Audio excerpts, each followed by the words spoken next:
Ever wonder what ChatGPT is for? Is it only for the tech experts or does it have something for everyone? How can it be an asset in your daily life? Hi, welcome to the WebTech AI YouTube channel. This is the first video in ChatGPT series in which we are diving into the basics of ChatGPT. What exactly it is, what are the different options available in its interface. Let's begin by understanding what ChatGPT really is. ChatGPT is an AI-driven conversational agent that uses machine learning to generate human-like text based on the input it receives. Think of it more like a virtual assistant that can hold conversation, answer your queries, and even assist in various tasks. ChatGPT isn't just for the tech experts. It is designed to be user-friendly and useful for anyone, whether you are a student, working professional, content creator, or just curious about AI. It is helpful for you in various cases, which we will be covering in the upcoming videos of this series. Now let's open the ChatGPT. To open the ChatGPT, you need to go to this URL. I'll be logging into the ChatGPT.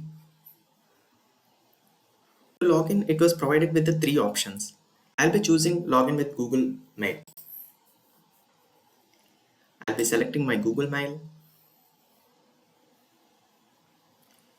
And after login, this is the first interface screen that you could see, in which at the top, it was provided with the two different models. One is ChatGPT 3.5, which is free to use. Another one is ChatGPT 4, which is a plus version for which you need to pay. In this video, I'll be using ChatGPT 3.5. Let's move to the top left corner, where you can see the sidebar. On click of it, you can close and open the sidebar. And next to it, you can see the new chat button. On click of it, you can see the send a message option in here, where you can type your prompt or a question in here. Let me ask a basic question. What is ChatGPT? For your question, it will be providing with the answer. For copying the answer, instead of selecting the entire text, there will be an easy option available in here. On click of this button, the entire response will get copied and you can paste it anywhere you want. And next to it, it was provided with the like and dislike buttons, which is a kind of feedback that will be useful to train the ChatGPT. And to the bottom, you can see the regenerate button. For suppose if you are not happy with this response and if you want another version of the response, in that case, you can click the regenerate option, for which a new version of the response will get generated for the same question. And to go to the previous response, you can come here and click the backward button. And similarly, if you are not happy with the question or if you want add something extra in this question, you can click this edit button and you can add the text in here. Let me add something. Explain in short.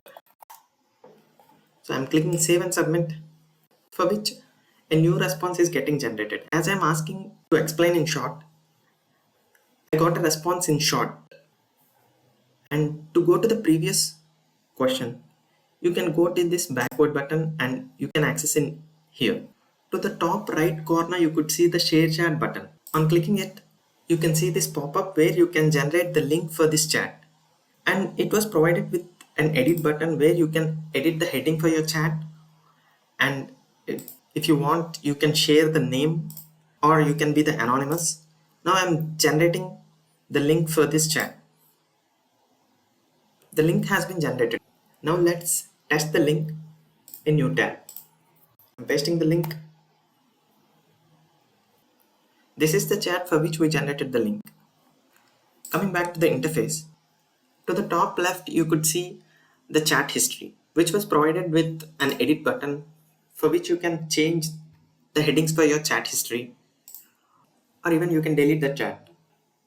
And to the bottom down, you can see the three dots, which was provided with the logout and settings. And inside settings, you could see general, and inside general, you can see the theme for which you can change the light and dark.